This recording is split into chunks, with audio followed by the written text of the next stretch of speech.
Artisan Studio and our first podcast. I'm putting together a video today for you of how to make wire wrapped jewelry.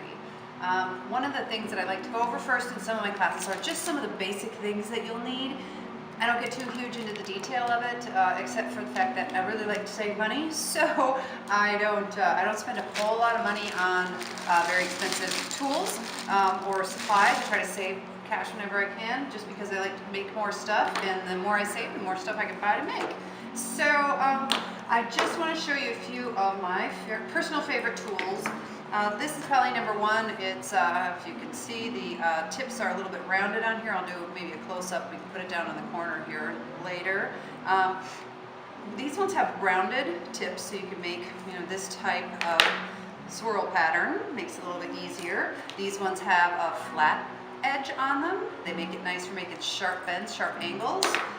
This right here is probably the one I use the most. It's not even a craft type tool. It's something I found at Home Depot. Actually, a lot of these I did. This kind right here, I bought this in a huge pack at Home Depot for like $2.99 or something like that. Whereas, like this one from, I don't know, like a craft store, it is probably about $7 or $8. Same quality. Actually, these ones are a little more heavy duty. They're made for guys to use and squash the heck out of. So I think they stand up to a little bit more. Let's see, what else? This one, like I said, this one is one of my favorites. You use it constantly. You want the nippers close to the end so you can reach into tiny little places and nip things up. I like the longer handles on this one because it gives you a little more leverage to cut some maybe thicker, heavier pieces. Some other options are, these ones are similar to these in that they have the rounded tips, but these ones are a little bit finer, so I can make a tiny little swirl if I want to. So I always have these out and available. I have these ones. I don't use them a whole lot unless I'm doing something special where I really want to protect my wire. If I want to, put this on my wire, really this plastic edging helps not to scratch it or to dent it or to mar it in any way, but it makes it a little more difficult to work with it because these little plastic pieces on here, they're strong plastic, well, they're not that strong. This flat one's a little bit better when you're working with these with some nice metal because when you put it on your piece like this to turn it and make that swirl shape, that plastic keeps these from getting scratched. And this position here, it's a little bit easier to work with and not quite so slippery. I guess that's the problem. I like them because they don't scratch my metal, but they're slippery to work with and they don't grab onto the metal quite as well either. So at least there are a couple of options for you in tools. And you can see I have them in all different shapes, sizes. Again, where I prefer to get them is either out of my husband's garage because he has 9 million tools out there that he doesn't use. Well, he uses a lot of them, but a lot of them, they're just, what does the guy need with 27 pairs of these? So I took his, and they work the best. These ones are inexpensive. Those are the ones I like the best, are the cheap ones, as long as they're a little bit strong and heavy duty. Actually, these ones right here are not my super favorites. The handles, I don't know if you can see, are all broken.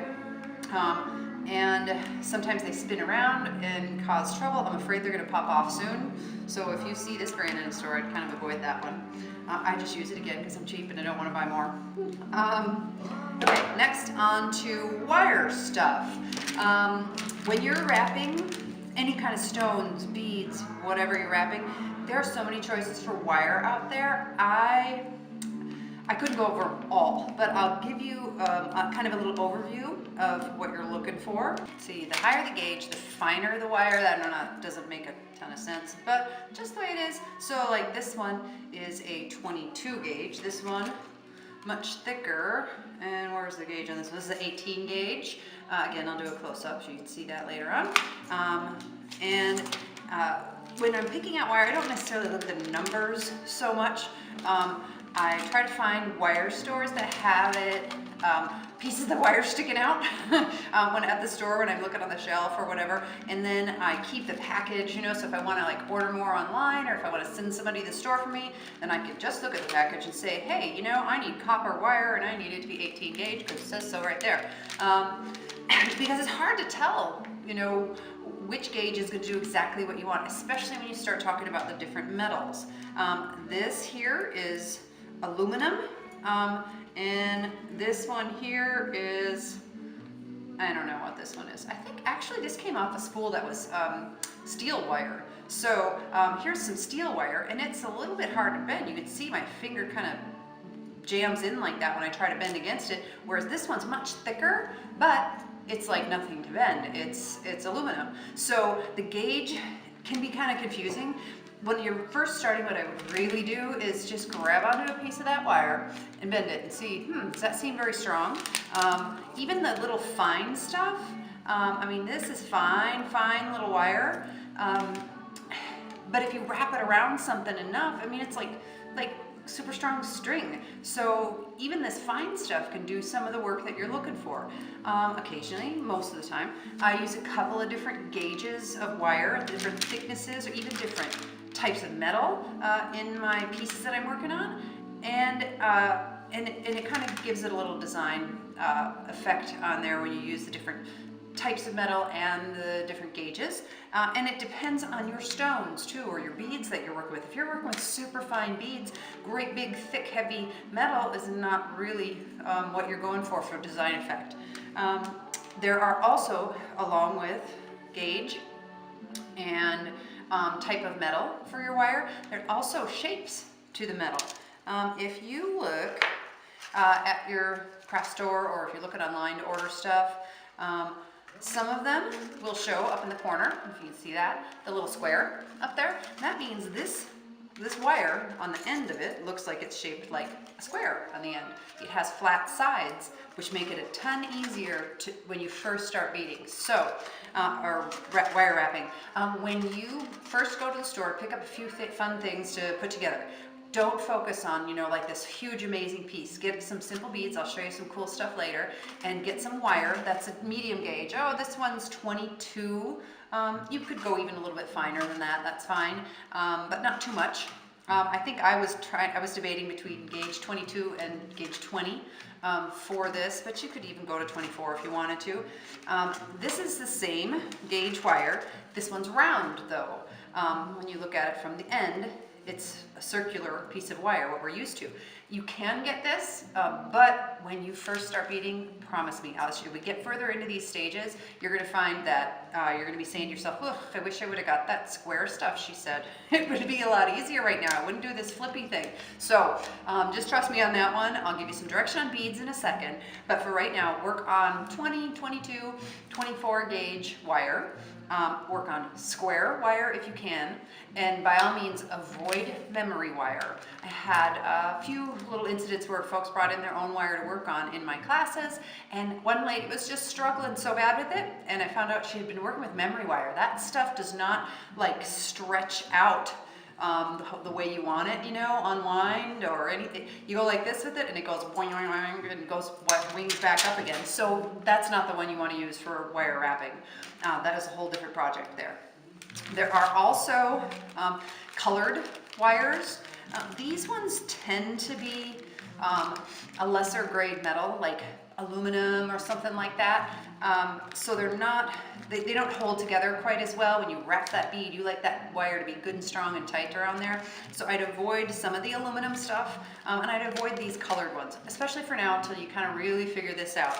Go with something like this, like a bead-along. It's a silver plated wire, not terribly expensive, especially if you use those coupons at the craft store.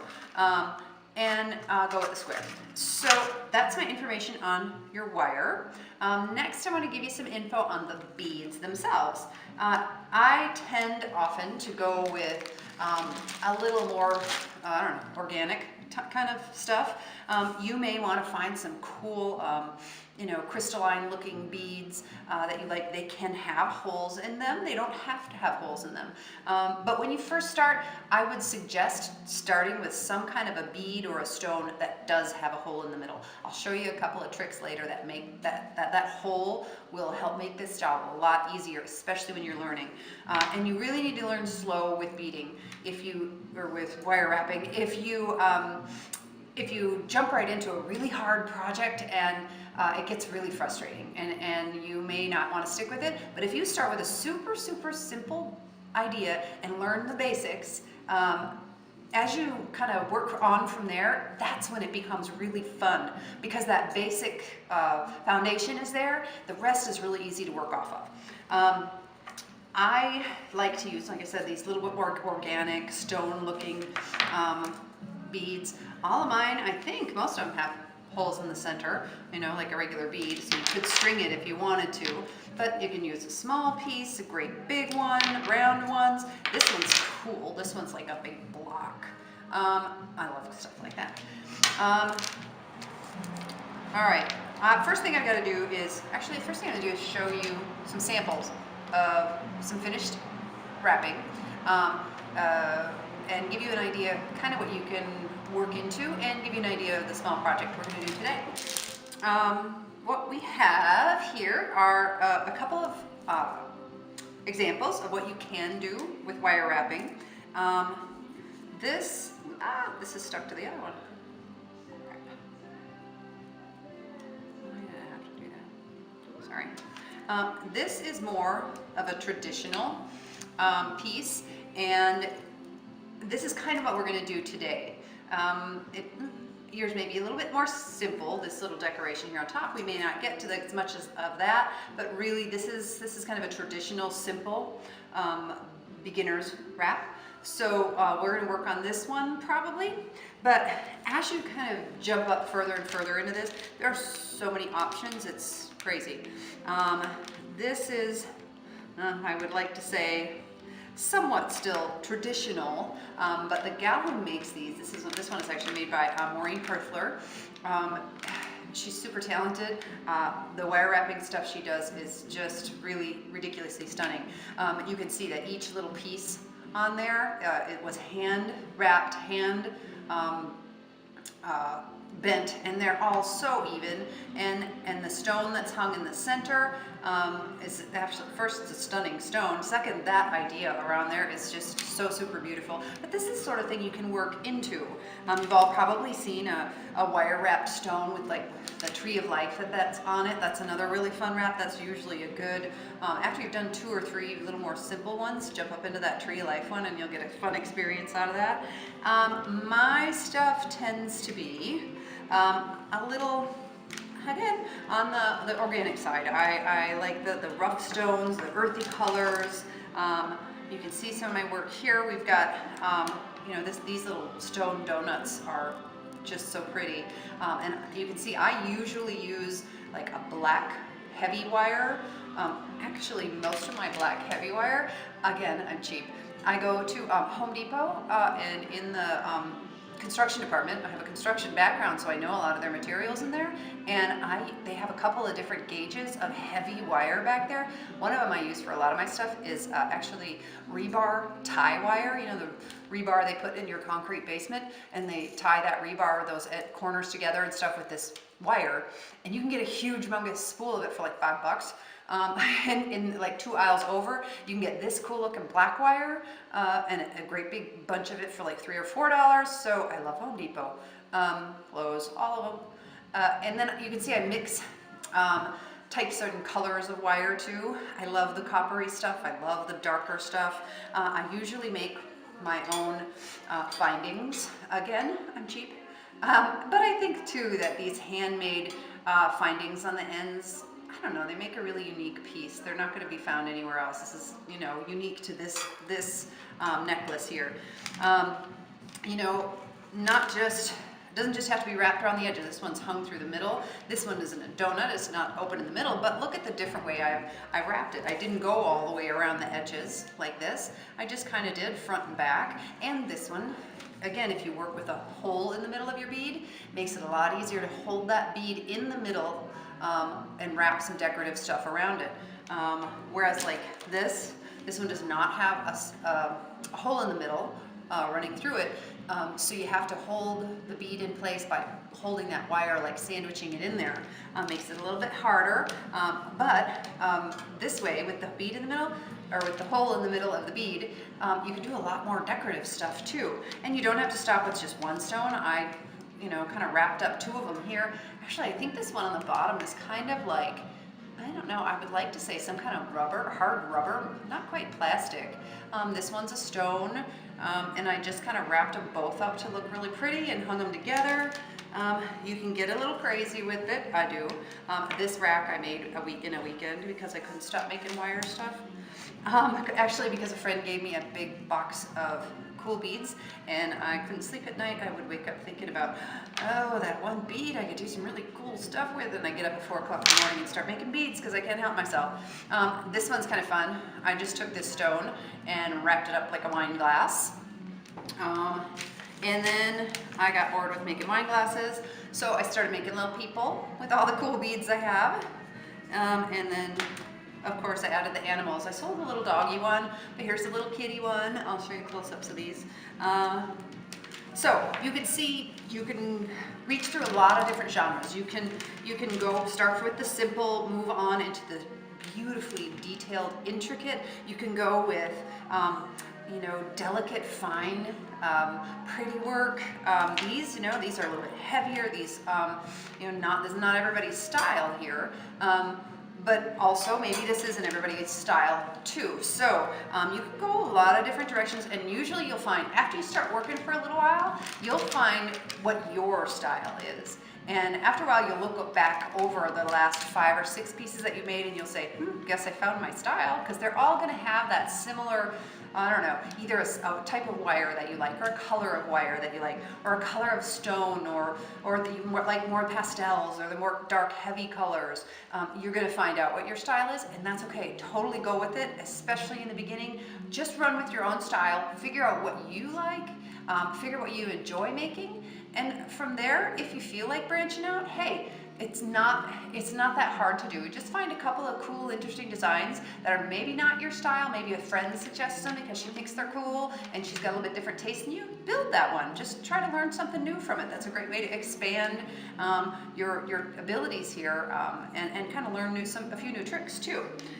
So there are some examples of what we can do here. I'm going to move quite a few of them aside because really all I'm going to focus on is the piece that we're going to work on today, and being something similar to this. I'm going to pick a bead that is, since I'm going to work with silver wire, and I want you all to see what I'm doing. I'm going to work with a bead that kind of is contrasting with that silver so that you can see the wire work on the darker bead. Mine does have a hole in it, but the hole is just through the top right here. So I'm not going to use it in the construction of the thing. At least I don't think I am. You never know what's going to happen once I get started. I don't know, I might even forget I'm videotaping and just kind of start making pieces because that happens. So you see, this one's just got the hole in the top like that, but I may not use that. If yours does not have a hole, or if yours does have a hole that goes straight through the center, or if yours has a hole that goes just through the top like this, don't worry about that. We're not going to focus on that part today. We're going to do just that first basic beginner's wrap, which doesn't need a hole and won't use one. First thing we need to do is get out a little bit of wire. I need to grab myself a few more things and organize some stuff, so give me a 2-minute.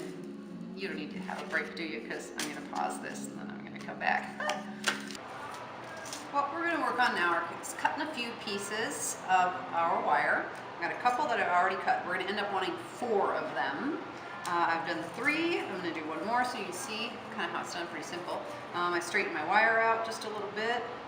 Don't worry about straightening out exactly, just so that it's not a huge curve that's harder to work with. So you straighten out a little. The first piece I measured somewhat like this. You want more wire than you're going to need for sure. I'll show you as we get toward the end why. When I first started doing this, you know, I just kind of played around with it to see what I could do. And the first ones I cut too short, and you get to the end and you just are frustrated because there's no wire left to finish it. And you have these crazy little short sticks sticking out, and it's no fun.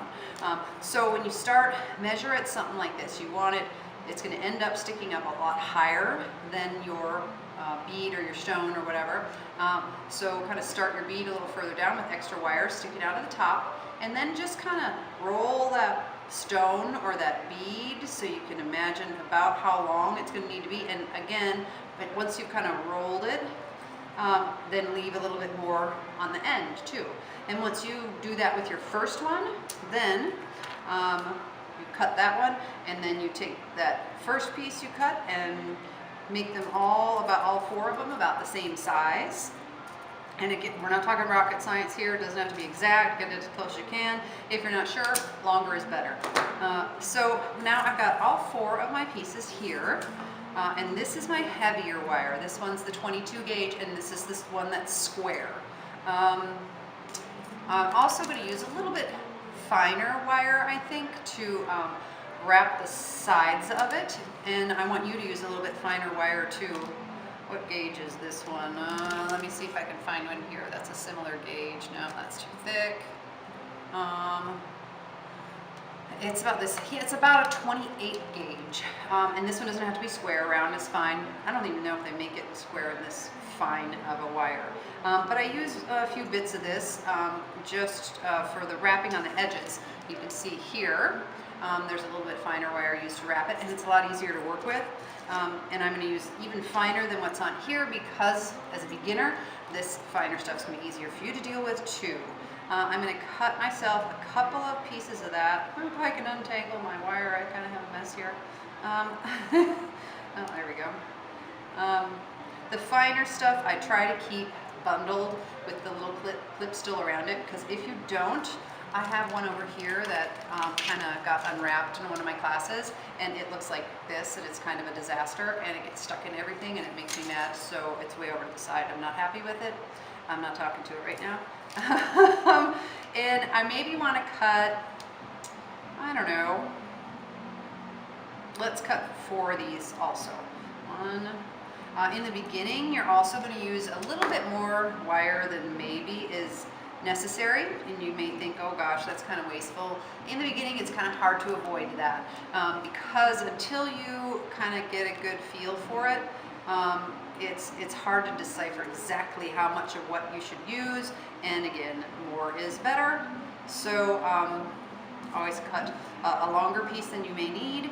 In the end, it'll be worth it, trust me, because there's nothing worse than after struggling through, one of your first few pieces and then realizing you don't have enough wire to finish it, and all that work you did earlier kind of goes to waste.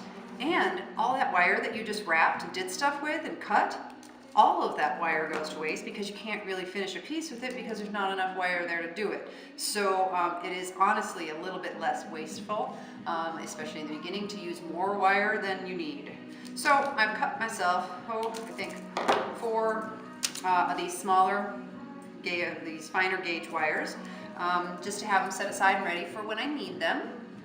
I take my 4 larger gauge square wires and kind of line them up with each other. Kind of run your finger along it. Try to get them to run smoothly next to each other.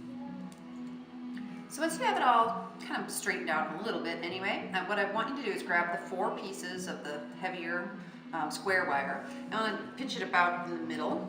And I want you to take some pliers that have the flat inside edges. Can be the ones that are covered with the plastic like this, or the ones that don't have the plastic. Not terribly important. This is your first piece. Isn't going to turn out perfect, so we really don't need to take that much detail or care of it. As long as they're flat edge, it just makes it easier. I want you to grab it about in the middle so that what's sticking out on this side over here is about the middle right here. And I want to kind of flatten out the pieces of wire so the flat edges are kind of running right up next to each other, so that the pieces can slide up nice and close to each other, nice and tight. I'm going to take one of my finer pieces of wire, the ones we cut a little bit ago, and I want to take that and lay one of them kind of over the top of your pliers so your thumb can set down on it like that, and then take the rest of that wire and start wrapping it nice and tight around the 4 larger wires. And squeeze a little bit hard on those because you want to pull nice and hard on it. Again, keeping one end of it way over here against this, push down against the pliers with your thumb, so that as you wrap it, it stays nice and tight. If it kind of starts to come apart, like that one's coming apart right there, I just want you to tuck it back in, make sure all the pieces are nice and tight up against each other, and wind that wire around there. Oh, I don't know, what do we think? 4, 5 times, something like that. And then you can let go with your pliers, and that little piece now is going to kind of stay together there. One of the things you're going to learn as you start to practice with this is if you don't wrap that tight enough, this piece is going to slide up and down and kind of fall all over the place, and it won't hold the wires exactly in place. That's a little frustrating. So if you didn't wrap it quite tight enough, not a big deal. Just unwrap it, go to a little bit cleaner edge of the wire that's left, and do the same thing again. Pinch it with these pliers, hold one end of the wire down, and wrap it again. One of the reasons we cut these finer pieces of wire real long, if you just start with your finer piece of wire right there on the edge and start trying to hold that down and wrap, it starts to come apart and it's real hard to hold together. So I always leave a big tail at the beginning that I can either hold down with my hand and kind of pinch and wrap this one around, or like I did with my pliers, I pinch down the main wires, hold this one up here with my thumb so that I can press down real hard, make sure I hold those forward in place and wrap that wire nice and tight around there. So now that I've got it wrapped, I'm going to kind of lay those across the back a little bit, and make sure that everything kind of lays kind of smooth. Again, this is going to take a little bit of practice. If it doesn't that first time, that's okay. So I've got them laying down across the back. I'm going to slide those wrapped pieces in together so they make a nice tight wrap. And then I'm going to get my cutter wires out, or pliers out, and I'm going to snip that wire so it ends kind of on the back, the inside, so that when our stone is placed in here, that where that wire ends will be covered up by the stone. You won't be able to see it from the outside. So I want to cut both of those wires and press that down. Use your little flat pliers if you want, just to make sure everything is kind of pinched and hold nice and steady. Okay, the next thing we want to do is start shaping. This could be a little bit of a struggle. Your first bead that you start with, it's always easier if you use a very square bead that has these nice flat edges on the side, so that when you start wrapping the wire around it, it kind of is a little bit easier to deal with. These roundy ones are kind of hard. They take a little practice, so don't feel too frustrated if you're not getting it right away. Totally cool. It's just going to take practice. Try it again. Worst thing that you could do is waste some wire, but you're not going to learn how to do this unless you practice it a few times, so don't be too hard on yourself. When we wrap the piece, you can start like on this one.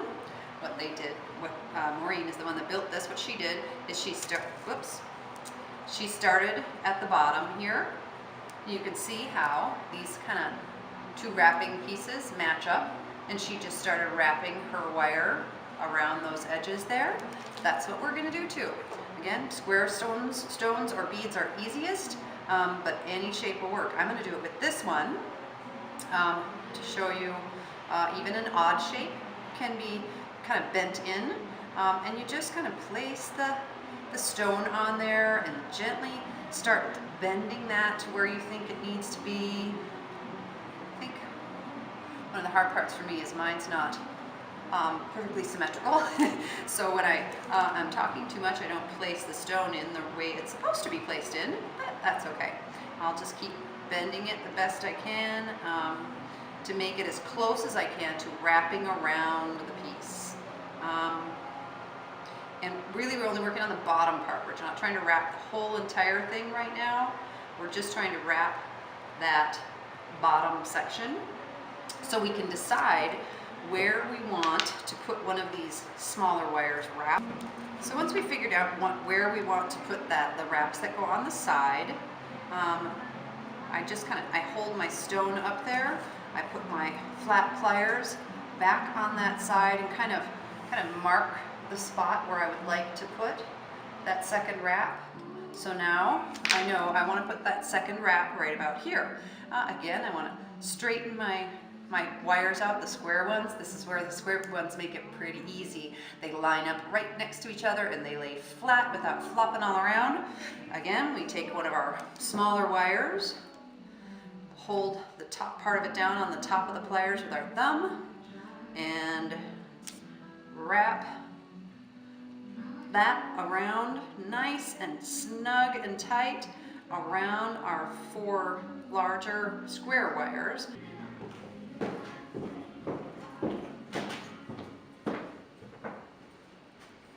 And we're going to put those wires right inside again, and again clip them off so that the ends are kind of covered up by the stone once we put the stone in there.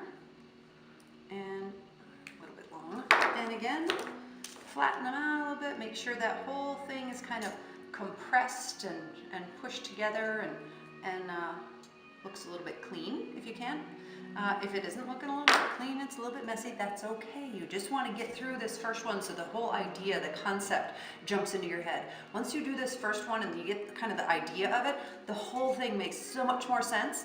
The second one you do, it'll just kind of really start falling into place, but you can't get to that second one till you do the first one. So now we're working on the other side. Again, we're going to put our bead back in there. That one reaches up, oops, I put it in backwards again. This one reaches up about that height. The 2 sides don't have to be exactly the same. We can make some adjustments later if we really need to. Most important part is just kind of to get the pieces put together so we can make the bottom part. I marked it with my thumb where I want that edge of the stone to be. Where I'm aiming for is I want a little piece of wire wrap around here and a little piece of wire wrap around there. And I marked it with my thumb. So now where my thumb is, I can place these pliers. Again, make sure the square wires are kind of lined up right next to each other, laying flat next to each other. Grab another piece of our finer wire. Put your thumb down on top of the plier and wrap that nice and snug and tight.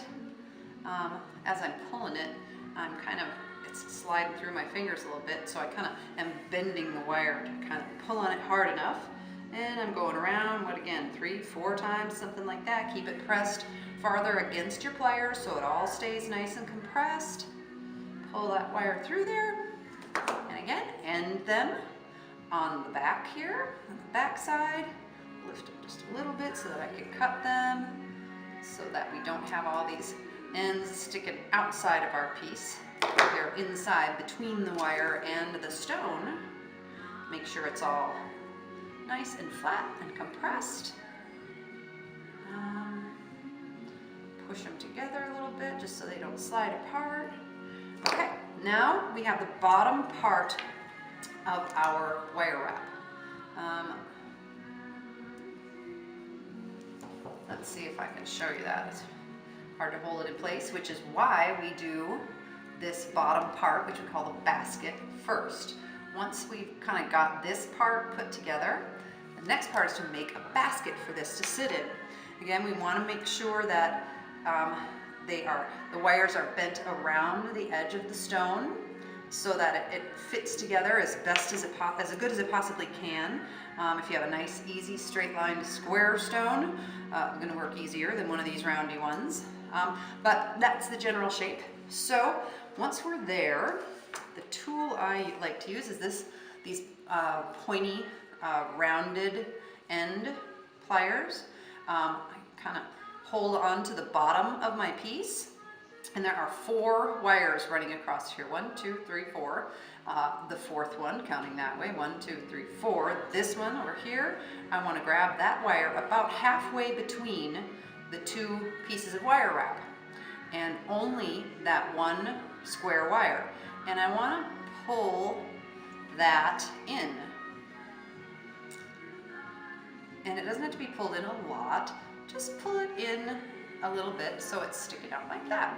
Then go to the other side, which was before wire number 1. We did wire number 4, now we're doing wire number 1. And we're going to grab onto just that wire at about the same height as the other one we had grabbed onto. So on this side we want to do exactly the same, halfway between. We want to pull this side of the wire in a little bit, and then we go to the other side and we pull that side of the wire in a little bit. So that creates kind of a basket down at the bottom. So now, especially with my roundy one here, I have to separate these just a little bit. Outer ones that we just pulled toward the inside, I'm going to separate them just a little bit so I can fit my stone down in between them. And now, oops, didn't separate it quite far enough. My stone was wider than I thought. So now my stone will fit down inside of that basket, and once it's held inside of that basket, life's going to be a lot easier. Especially if you got a square one, it's going to stay sitting right inside that basket without any kind of trouble at all. Okay, so I set my stone right down inside of there, and now we have a basket for the bottom of our stone. Again, mine's round, so it still wants to slip out. But once we have that basket down at the bottom, life's going to get a little bit easier. We do the same thing on the top. We start forming that wire to be shaped the same way as our bead or our stone. And it doesn't necessarily matter how your wires cross up here. If you want to be extra careful and make sure that you get one wire from this side and then one wire from this side and then one wire from this side, you can. But again, I tend to be a little bit more organic. However it ends up, and I'll end up making a cool design from that. So we just kind of push them together, make sure it's all shaped just about right, kind of held in there strong. I'm kind of pinching that hard to hold that stone down in there. And again, we're going to go with those finer pieces of wire that we had before.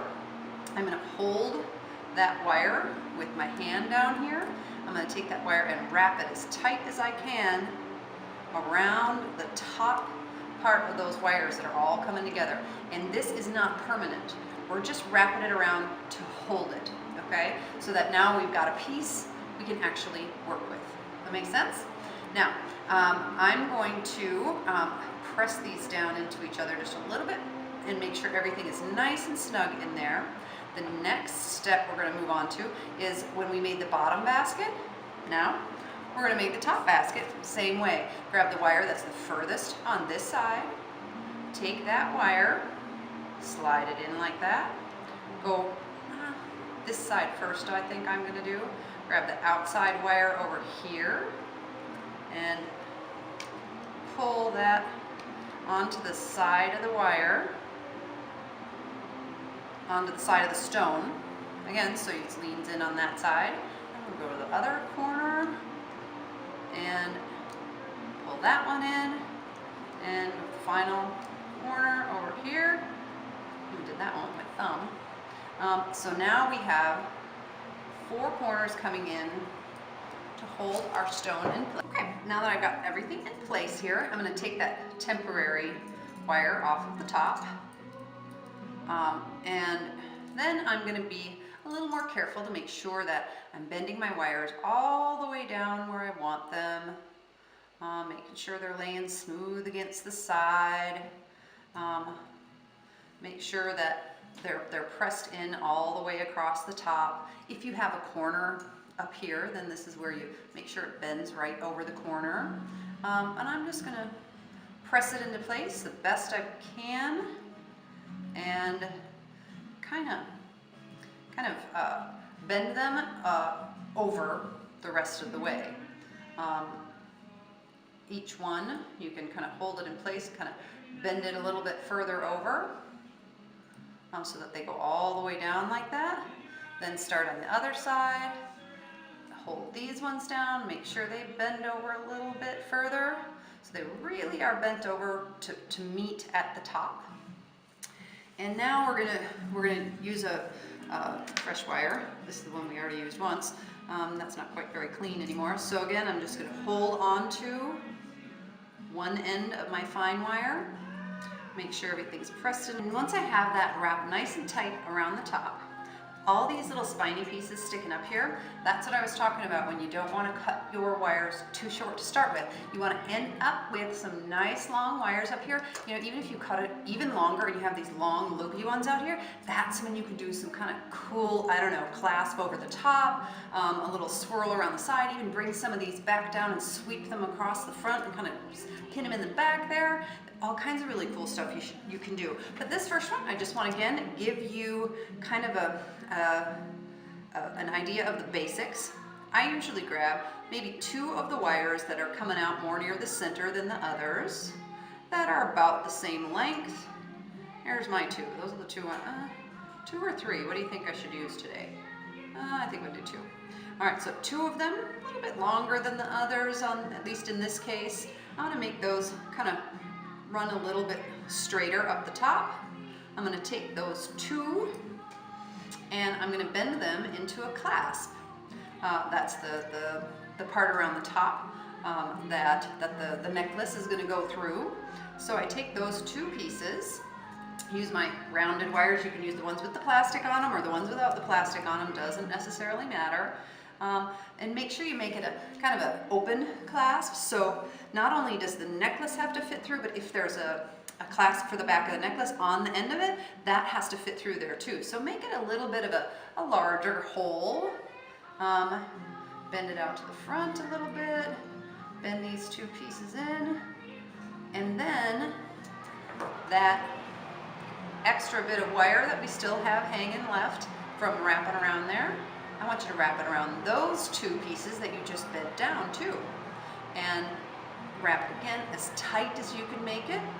And I don't know, 3-4 times around, something like that. And then we're on to some kind of fun design part. Those 2 little pieces that you bent over, you can kind of lean them apart like that. That's where your necklace is going to go through. These other pieces that are hanging out here, we can just kind of spin them around in a circle, make a cool twist out of them. Doesn't have to be anything super clean, super special. Have a little bit of fun with it, practice a little bit with the design. But these extra little spins in here make it kind of fun. I'm just using my rounded end tool and I'm twirling these in, not in any specific exact twirl. I'm just kind of making a fun design. And once I kind of roll these pieces down and cut those little ends off of the finer wire, I'm going to tuck those in there, make sure maybe they're turned underneath the other pieces a little bit. And then I can kind of decorate with these, spin them around a little bit, kind of, I don't know, make it so I think it looks a little bit pretty. Maybe stick a few of them up, leave a few of them down. Whatever I think might look kind of interesting. So those are the basics of the first wrapped piece you've done. And really that part's everything you need to know to get started. Like I said, once you do this a few times and you learn how to pull in those little pieces, they don't have to be pulled in exactly the center. This one could be pulled in really low. This one could be pulled in high. Some of them don't have all of them pulled in. On this piece that Maureen did, you can see she pulled in the 2 bottom ones, but she really didn't pull in the top ones. I want to show you the back of this one too, because yes, she pulled in all 4 of them on the back, but you see that she didn't do them at a point right here. She did it at 2 points, so that it makes a nice little shape around there. That's another way you could do it. So many options with this. Really, that's why it becomes so addicting. So many people love wire wrapping because there are so many different things you can do with it. And then you add in all those types of wire that we talked about, all of the different amazing stones that you could use.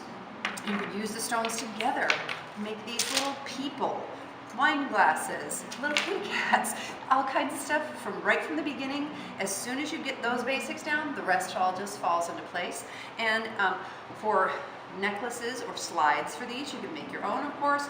There are really inexpensive ones you can find at most craft stores that already have the clasp of the lobster hook or something on the back to hold it in place, and you just slide it through there. There, you've got a necklace. You can use the ones you've got at home. You make yourself a cool one, you like it, you got a plain silver necklace with I don't know, some other kind of pendant on it. Slide that pendant off there, stick your new pendant on there, you've got yourself a necklace. You don't have to make this expensive. You can go with inexpensive things or reused things, or stop by the thrift store and see if they have some cool necklaces on their rack in there that may be a couple of dollars, and then you can hang your beautiful necklace or your beautiful pendant on it. Great gifts, great to use for yourself, and so many different options. I think you're really going to love this. Well, I hope you've enjoyed our first podcast here. I'm going to add some more details on here. Hopefully you will get everything you need, but please keep in mind you can contact me with any kind of questions you have. Send me an email, let me know where you're stuck. I'll certainly try to help you out with it. And here at Parkville Artisan Studio, there are a couple of things I want you to remember. We have more podcasts available. You can go to www.parkvilleartstudio.com. Go to our shopping cart there and you can find all kinds of other podcasts. Hope that you view some more of ours. Also, big thing I want you to remember, you know all those things you always wanted to do? You should do them. Thanks for joining us.